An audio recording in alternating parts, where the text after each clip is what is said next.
So, ito na nga po mga kasarya, yung na-harvest na kamoteng talbos. Ayan.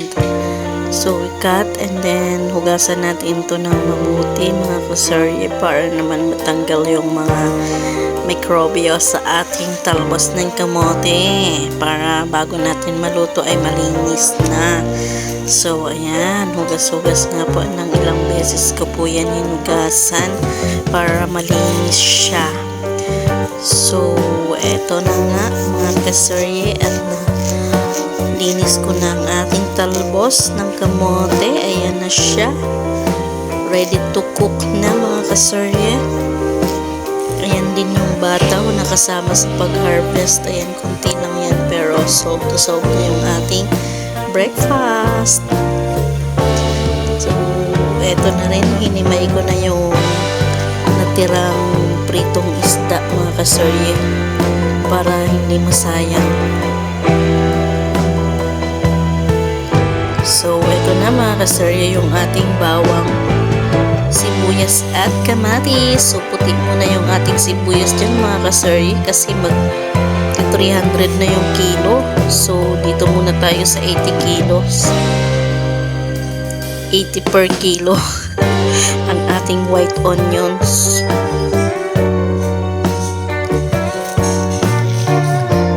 So, yan na mga kasarye at magluluto na tayo ng ating gulay. So, ayan.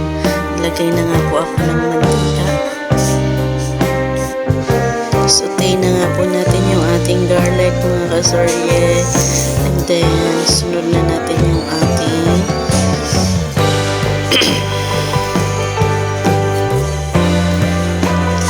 tomato. Then, nilagyan ko ng konting black pepper mga kasarye.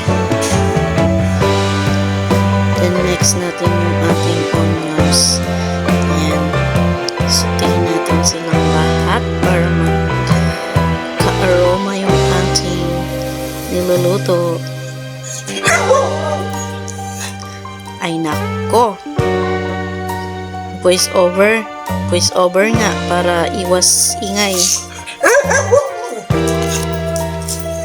Ayan, nilagay ko na nga po yung pinaghimay na pritong isda. Ayan, leftover lang po yan para no sayang.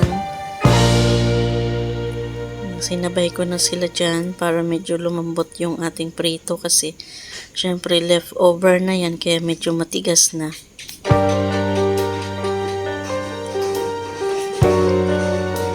So, marami pa ring ingay sa ating paligid mga kasarye. Voice over na nga ito. Wala tayong magagawa talaga.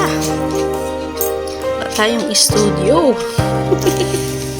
So, ayan na nga at nilagay ko na yung bataw mga kasarye. Pinagsabay ko na yung buto sa kanyang bunga. Then, nilolow heat ko lang yan para mas equal yung pagkaluto ng bunga doon sa buto. Kasi medyo mas matagal dapat ilutuin yung buto eh. Kaso sinabay ko na. So, nilagyan ko nga po yan ng water para may sabaw naman yung ating gulay. So, ayan. Mga kasarye at pakulo na natin. Pakulo natin yan ilagay yung ating talbos ng kamote para hindi siya ma-overcook. Ay niluluto ko muna yung ating bataw. Kasi mabilis lang maluto yung ating talbos ng luto. Gusto ko nga po dyan ay parang half-cook lang mga kasarye. Para hindi siya ma-overcook. Para siyang mga kasarye, pako. Sa lalaki ba naman kasi ng katawan ng talbos ng kamote? Sobrang taba. Tulad ng nag-voice over.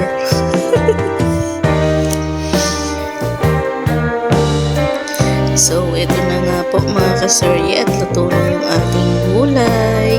Ready na po yung ating kanin at tayo ay magsikain na.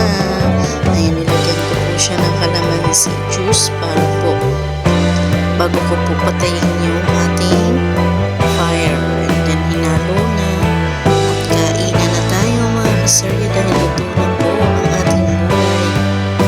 Thank you for watching mga kasarye. Ingat and God bless us all.